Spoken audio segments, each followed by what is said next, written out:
Hallo, liebe Anti-Aging-Enthusiasten! Willkommen zurück zur nunmehr 9. fundierten Wirksamkeitsanalyse. Bevor wir anfangen, ein vor allem gesundes, sorgenfreies und erlebnisreiches 2026 euch allen. Heute geht es um ein Supplement, das im Longevity- und Beauty-Bereich seit locker einem Jahrzehnt im Trend liegt und europaweit täglich millionenfach eingenommen wird.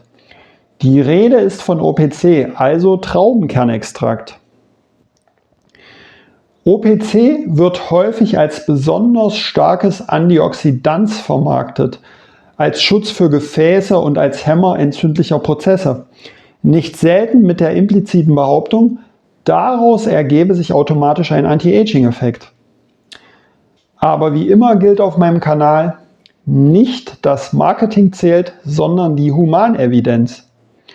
Und ganz wichtig, was gilt für gesunde Erwachsene? Nicht für Patienten, nicht für Menschen mit klaren Defiziten. Nach einem knappen Steckbrief erstens tauchen wir direkt in die aktuellste Humanwissenschaft zu OPC ein. Traubenkernextrakt ist kein einzelnes Molekül, sondern ein Pflanzenstoffgemisch aus den Kernen der Weintraube.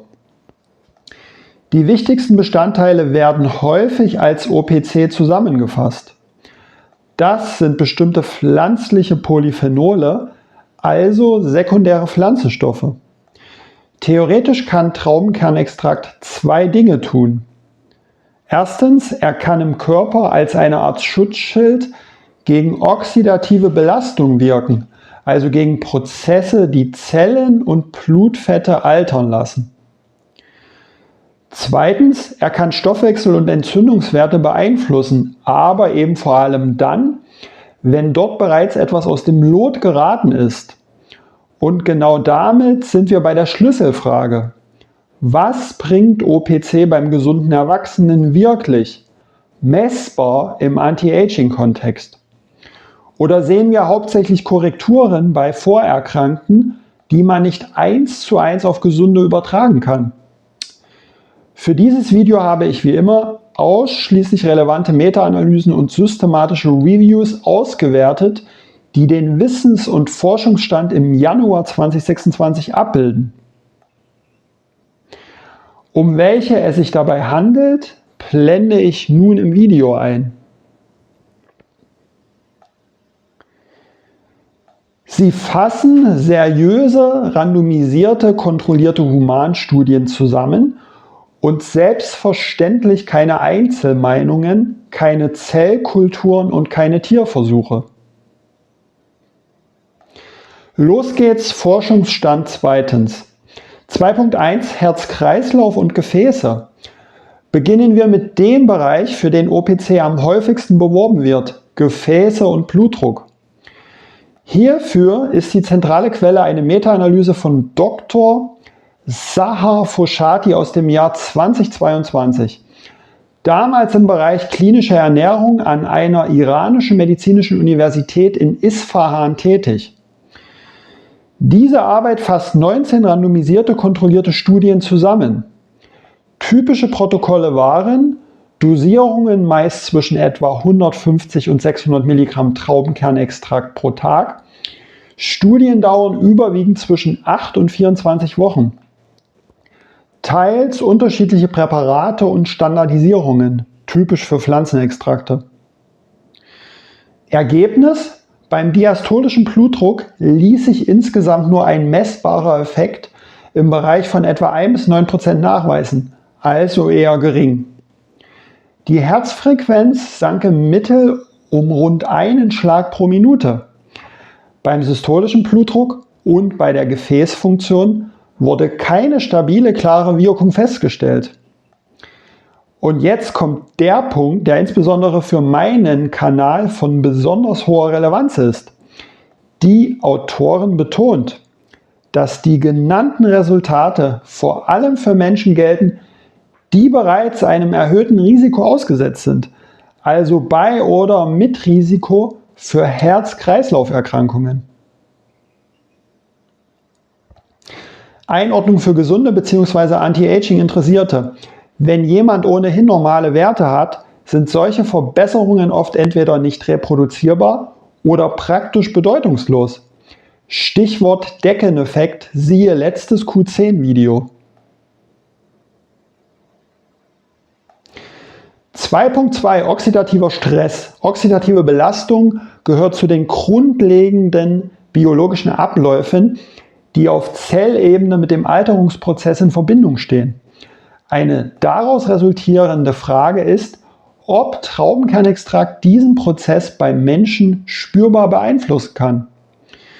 Dazu gibt es eine weitere Meta-Analyse aus dem Jahr 2021 von Dr. Sahar Foshati als Studienleiterin eines iranischen Forscherteams.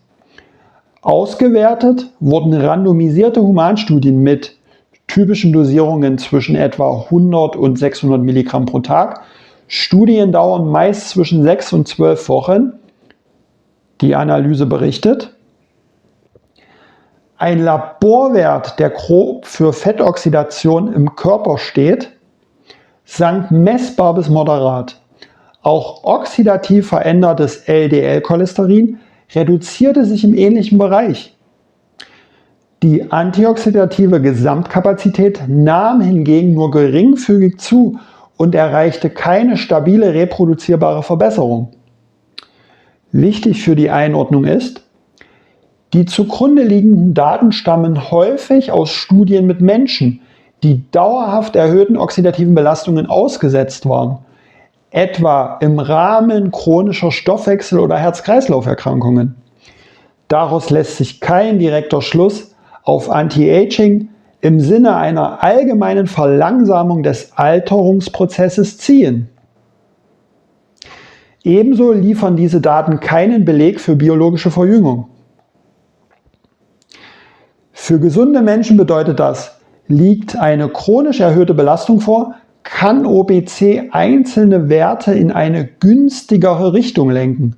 Vorübergehende Alltagsbelastungen wie Stress, Sonne oder intensives Training sind damit nicht gemeint.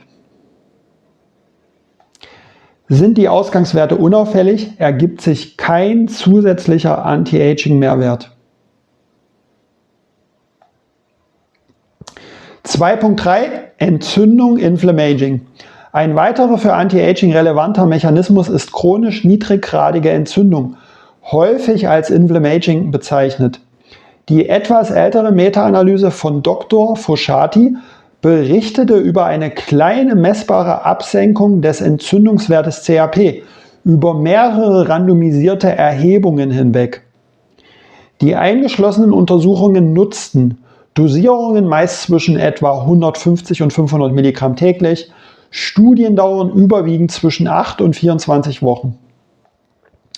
Eine weitere sehr umfangreiche Meta-Analyse von Dr. Asbaghi, iranischer Ernährungswissenschaftler, wertete rund 50 randomisierte kontrollierte Studien aus.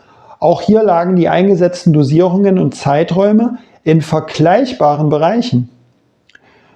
Über viele Erhebungen hinweg ließ sich CRP leicht senken. Die Veränderung war statistisch messbar, bewegte sich jedoch nicht in einem Bereich, der auf einen starken oder verjüngenden Effekt schließen lässt.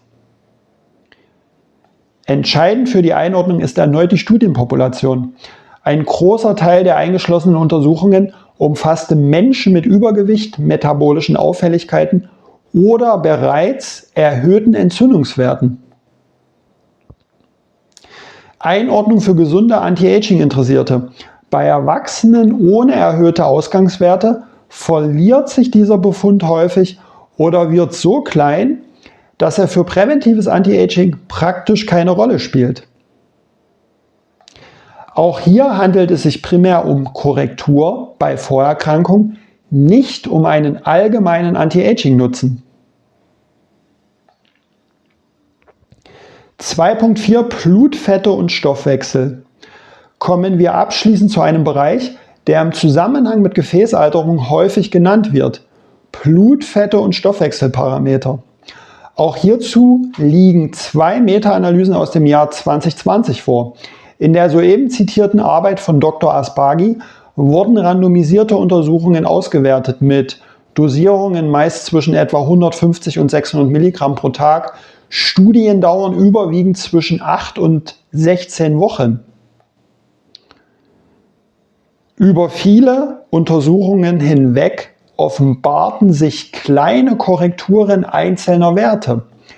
Nüchtern Blutzucker sowie Gesamt- und LDL-Cholesterin sanken leicht, ebenso die Triglyceride. Körpergewicht und Langzeitblutzucker blieben unverändert. Die zweite Meta-Analyse von Dr. Anyom Shoai, damals University of Medical Science in Teheran, analysierte 11 randomisierte Studien mit ähnlichen Dosierungs- und Zeitrahmen. Auch hier ließen sich leichte Absenkungen von LDL-Cholesterin und Triglyceriden beobachten. Gesamtcholesterin und HDL-Cholesterin veränderten sich nicht verlässlich. Einordnung für gesunde Anti-Aging-Interessierte. Diese Daten sprechen klar für eine Korrektur bei ungünstigen Ausgangswerten. Sind Blutfette und Stoffwechselparameter im Normalbereich, ist der Spielraum gering. Ein zusätzlicher Anti-Aging-Mehrwert lässt sich daraus nicht ableiten. Okay, damit sind wir auch schon inhaltlich am Ende und ziehen ein Resümee für den Wissensstand im Januar 2026. Drittens, Fazit. Zur Orientierung blende ich euch wie gehabt nun ein Kurzfazit ein, direkt abgeleitet aus den Meta-Analysen und Reviews, die wir eben besprochen haben.